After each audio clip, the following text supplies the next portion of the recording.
All of this happened because we were bored. The chat rooms, online forums, all told us to stay away from that location, but we didn't listen. And now I wish we had, because the 24 hours we spent at that cabin turned out to be even more sinister, more evil than the lore suggested.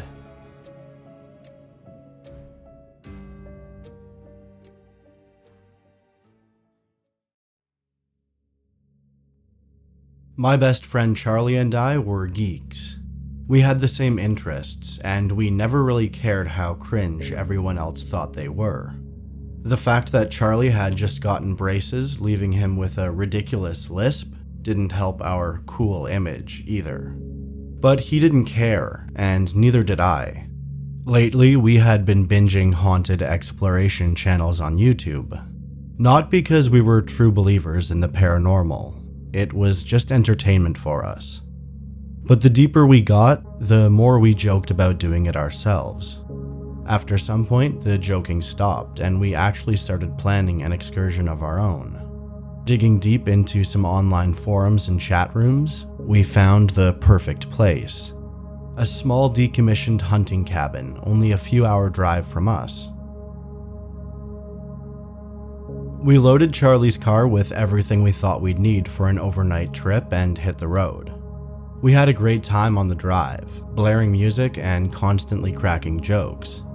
I gave Charlie shit for still wearing the pink nail polish his girlfriend had painted on him the week before.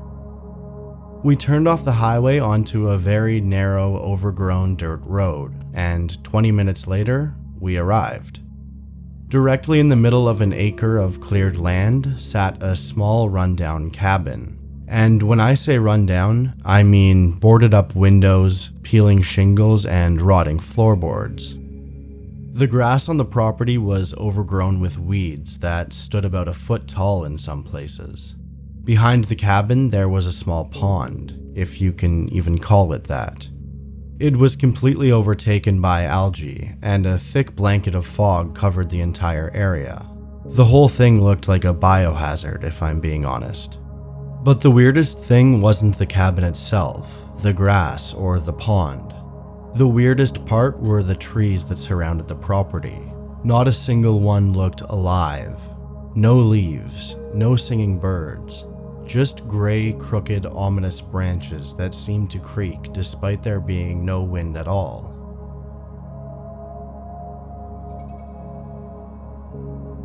Charlie and I had been cracking jokes on the way in, talking about how we were gonna smack any ghosts that tried to mess with us. But now that all stopped. I felt an immediate shift in my body. A heavy, almost depressing feeling weighed down on me. It completely eliminated any sense of humor I had just a few minutes ago, and I think the same went for Charlie. Anyway, we started unloading the car and bringing our supplies inside. The cabin was empty, and I was relieved that no animals had made it their home. Despite smelling like mildew and being a bit damp, it actually wasn't terrible. Just an old cabin with wooden floorboards and walls. I spread a tarp on the floor to protect our sleeping bags from the damp floor, and Charlie went to grab the last of our things. But suddenly, the silence was ripped away. Oh man, what the hell? I sprinted outside to see Charlie looking down at something on the ground. Dude, that was hanging in the tree, he said, pointing down at the ground. I reached down and picked up a small, wet burlap sack. When I opened it, the smell hit me like a ton of bricks.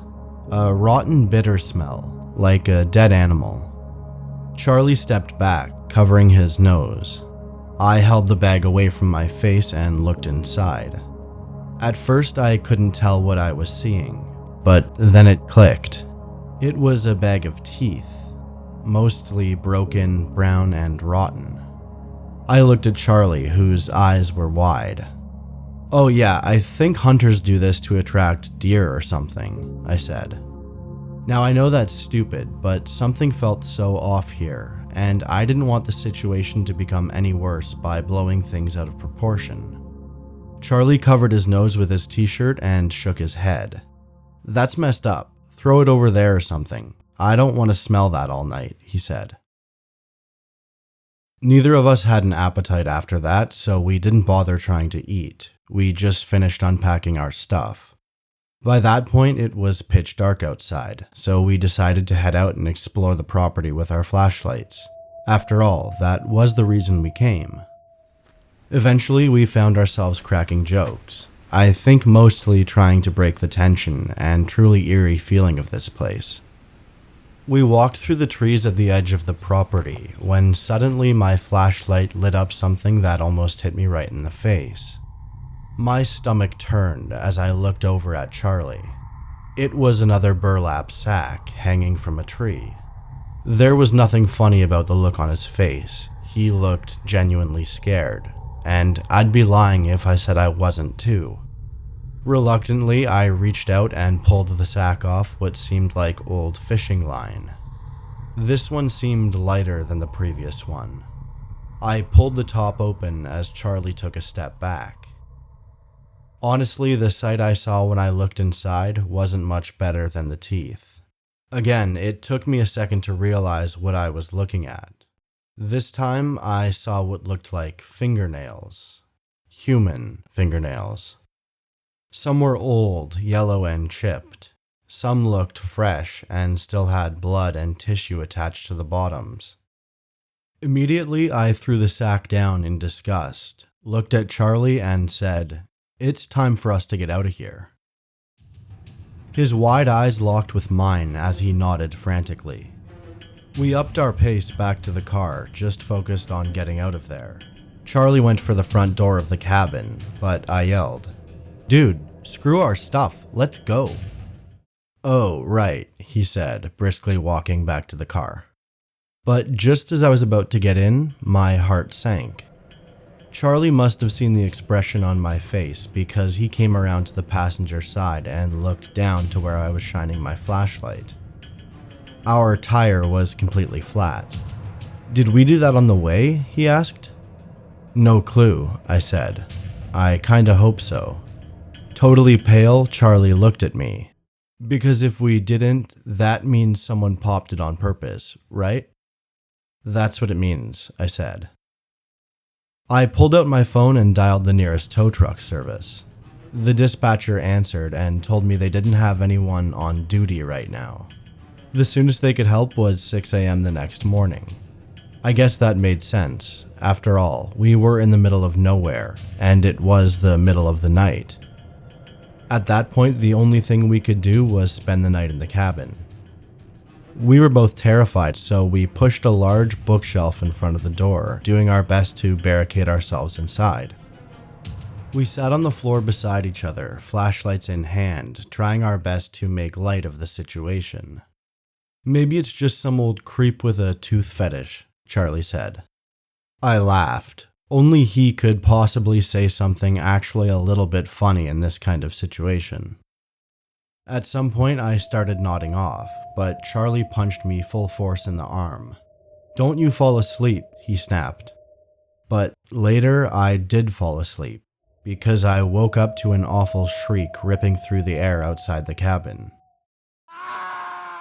I glanced over at Charlie, expecting to see his terrified reaction, but he wasn't beside me. I shot up and noticed the bookshelf we had used to barricade ourselves in had been slid out of the way. My adrenaline pulsed as I desperately ran out the front door, screaming his name from the top of my lungs. I sprinted toward the tree line in the direction of the scream, but only seconds later, I stopped dead in my tracks.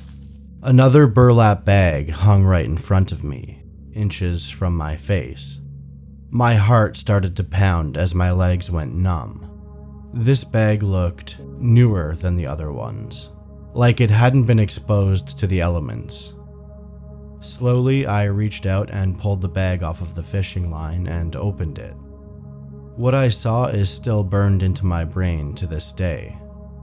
Inside were more teeth and fingernails, but there was something else, something shiny. Thin metal wire. My heart pounded in my chest as I realized. These were Charlie's teeth, and they were still connected to his braces.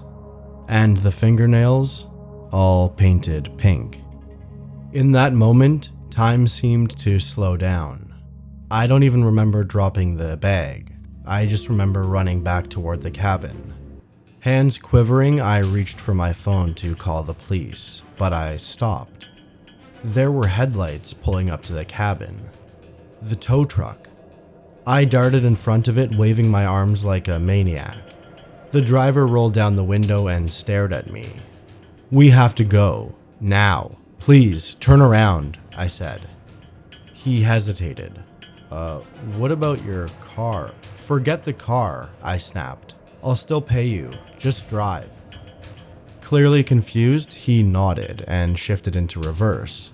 I jumped into the passenger seat, heart pounding, hands still trembling, trying to dial 911. The line connected. "Do you need police, fire, or ambulance?" But I didn't answer because my phone slipped out of my hands. I was in shock, staring at the dashboard, because sitting right there, in the dust, plain as day, was a neatly stacked pile of burlap bags. The dispatcher's voice faded into static as I sat there frozen, slowly realizing I wasn't out of the woods at all. Hey everyone, if you liked this video, please consider giving it a like and subscribing to the channel. It really helps and it means a lot to me. Thank you so much for watching, and we'll see you next time. Cheers.